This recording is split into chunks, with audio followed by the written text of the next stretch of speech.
കൊപ്പം വളാഞ്ചേരി റോഡിലെ quality petrol പമ്പിലാണ് സംഭവം. വ്യാഴാഴ്ച ഉച്ചയ്ക്ക് ബൈക്കിലെത്തിയ രണ്ടംഗ സംഘം സ്ഥാപനത്തിൽ ജോലി ചെയ്തുകൊണ്ടിരിക്കുന്ന അന്യസംസ്ഥാന തൊഴിലാളികളോട് 50 രൂപയ്ക്ക് പെട്രോൾ അടിക്കാൻ ആവശ്യപ്പെട്ടു.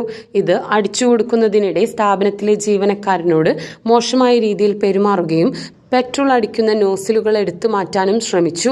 ഇത് ചോദ്യം ചെയ്തതിനാണ് ജോലിക്കാരനായ അന്യസംസ്ഥാന തൊഴിലാളികൾക്ക് നേരെ ആക്രമണം അഴിച്ചുവിട്ടത്. പെട്രോൾ അടിച്ചുകൊണ്ടിരിക്കുന്ന ജാർഖണ്ഡ് സ്വദേശി സർഫ്രാജ്, സംഘർഷം ഒഴിവാക്കാൻ ശ്രമിച്ച വെസ്റ്റ് ബംഗാൾ സ്വദേശി ജിയാറുൽ മാലിക് എന്നിവർക്കാണ് മർദ്ദനത്തിൽ പരിക്കേറ്റത്. ഇതിൽ ജിയാറുൽ മാലിക്കിന്റെ മൂക്കിനാണ് ഗുരുതരമായ പരിക്ക്. പമ്പിലെ മറ്റു ജീവനക്കാരും നാട്ടുകാരും എത്തിയാണ് അക്രമികളെ പിടികൂടിയത്. തുടർന്ന് കൊപ്പം പോലീസ് സ്ഥലത്തെത്തുകയും പ്രതികളെ അറസ്റ്റ് ചെയ്യുകയും ചെയ്തു. हम गया साथ में तो हम बोला भाई क्या हुआ, ऐसा ऐसा करने के बाद ऐसे तमाचा दिखा रहा था और बोला ऐसे किया तो मेरे को खींचा, ढूसा मारा मेरे को और मारते मेरे को मारता लगा और वो भाग रहा था। भागने के बाद हम चाबी निकाल लिए अपने से खुद। निकलने के बाद फिर मेरे को मारा, चाबी दो मारते रहा। उसके बाद ये लड़का आया, ये लड़का को फिर पटक के मारा, उसको ऐसा ही घायल बना दिया।